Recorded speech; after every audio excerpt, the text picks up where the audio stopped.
Sean Meyers now joined by the WPIAL championship-winning coach of the Belle Vernon area Leopards, Matt Humbert. Third time's the charm, I guess. How does that sound, hearing that you are now a championship-winning coach? It feels great, man. It feels great. I don't know how to articulate it. It just feels good. So I know all your teams that you've coached are special in their own way, and you've been awfully close to getting this championship. You came up shy twice before, including last year. What was unique about this year's version of the Leopards? I think the selfless play by the kids. I mean, I truly feel like these kids were playing for a higher goal in terms of it wasn't really like, I want to be a champ, I want to do this. I feel like they played for each other. I feel like they played for their coaches. I truly think our kids recognize the hard work and determination that my staff puts in and does for them and sacrifices for them. And I truly feel that it was kind of like they wanted to finish from where the kids in the past weren't able to kind of get it done. And like I said in the presser, I mean, I just feel like this is a win for everybody, not only the kids and coaches, but the kids have came through here over the past 6 years as well. I know you said earlier this week that it was a very subdued celebration getting to the championship. You tried to limit the pomp and circumstance. Did that pay off, and now is it time to finally let those emotions out after the win? Yeah, 100%. You know, I'm on the kids so much about just doing more. And, you know, I don't claim I do anything good, but I do think that I push these kids good, and I do think that I do a good job of putting them in uncomfortable situations. And so I feel like it's just great to see these kids respond. But it's not like my kids haven't been like that over the past 6 years. It's great to see these kids respond the way they do day in and day out, but then it actually pay off with that championship. So it's gratifying. I know it's a selfless team, and Quentin Martin is a selfless player. There's so many other guys who've contributed in big ways, but today when he had the opportunities, he made the plays. He scored all 3 of your touchdowns. What was so significant about his afternoon?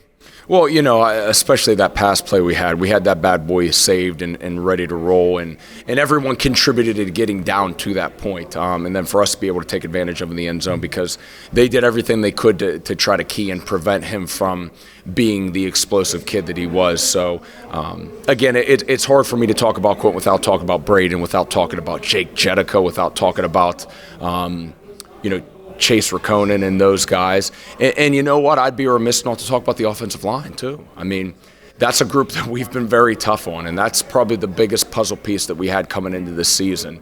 And, you know, my line coach, Scott Nee, you know, just it's been a process with that 5 and our tight end all season, and boy, man, did they step up to the plate big tonight, and they've just been getting better. And I think that the growth model with these kids has been on full display because we just kept getting better from week to week to week, and obviously that's what you want to happen. It seems like most football teams now are analyzed on their offense, and you have a very good offense, but I think your defense was as good, if not better, than the offense this year, and it showed today because you limit a really good Avonworth team to just 7 points. What stood out about that unit's play? You know, I just feel like that cliche that defense wins championships truly kind of came through. I need Brett kind of came through tonight, and you know, it's just one of those things where they've been stout all year, and, you know, whenever we just needed to do our job on offense. You know what I mean? We needed to put some points on the board. We didn't need to go and do anything crazy.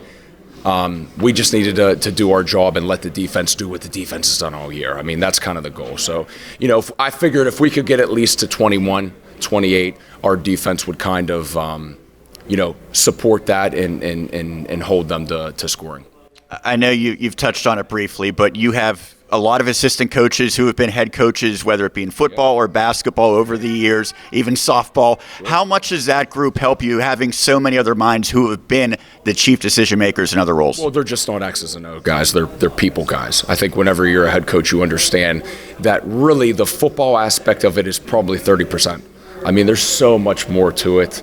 There's so many different narratives that are just going daily with kids and everything. You know, motivating your team, working your team, holding your team accountable. There's so many different avenues that you have to foster just as much, if not more, than the X's and O's. And those guys all understand that and they know it. And I think that's the benefit of having that experience on this staff, is they just understand the process and they understand the ups and downs and the motivation and what what buttons to push and when to back off and when to move forward. So they're invaluable in that aspect. I know you're going to be turning your focus to the state playoffs pretty soon, but for the time being, go enjoy this one, Matt. Absolutely, and I'd like to maybe just give a shout-out to our defensive coordinator, Brett Barish. He loves the limelight, so I'm going to let him just stay here. Well, Brett, let me ask you about today's performance. You limit Avonworth to just 7 points. That came on their second drive of the game. They got a touchdown. You pitched a shutout the rest of the way. What stood out? Oh, first and foremost, nobody deserves this more than Matt. He lets us coach. Without Jeff Ogrodowski, Mike Stieber, Aaron Zackel, Frank Muschino, and Scott Brower, we couldn't have done this, right? They're great, like Matt said. We got so many guys to do an outstanding job. It's incredible. We made some good adjustments, I thought, early after that first touchdown. We had a lot of misalignments. So once we figured that out, we got great kids, man. They just play football. And Quentin Martin's a guy that gets a lot of attention, and his versatility is significant. He's moved around a little bit. I know he played safety. He plays some corner. How are you able to deploy him in different scenarios and impact the opposing offense? Well, we were just trying to play cat and mouse with them. I mean, they got 6'8" on one side and 6'5" on the other. And, we had to go with we lost Evan Polott early, who was a senior, was a starting corner. And we went with the sophomore Anthony Cruz, who I thought did a phenomenal job. I have to watch the tape, but I thought for the most part he did a phenomenal job. So we cat and moused it a little bit, and it worked out for us. I know Matt was a quarterback in his day, so I'm thinking he probably wanted to use Braden Locks exclusively, and yet he's a big-time player on defense. How are you able to utilize him, knowing that he had the responsibility of playing quarterback, but still seemed like he was a big-time contributor on D? I've been with Matt for 11 years. It's been a fight every year to get these quarterbacks to play defense. But, Braden's a tough kid. So he earned his playing time on defense. Coach Humbert saw that and went with it. Well, Brett, Matt, congratulations, and go enjoy this one. Thank you, man. That's Matt Humbert, Brett Barish here of the Belle Vernon area Leopards, the Class 3A champions.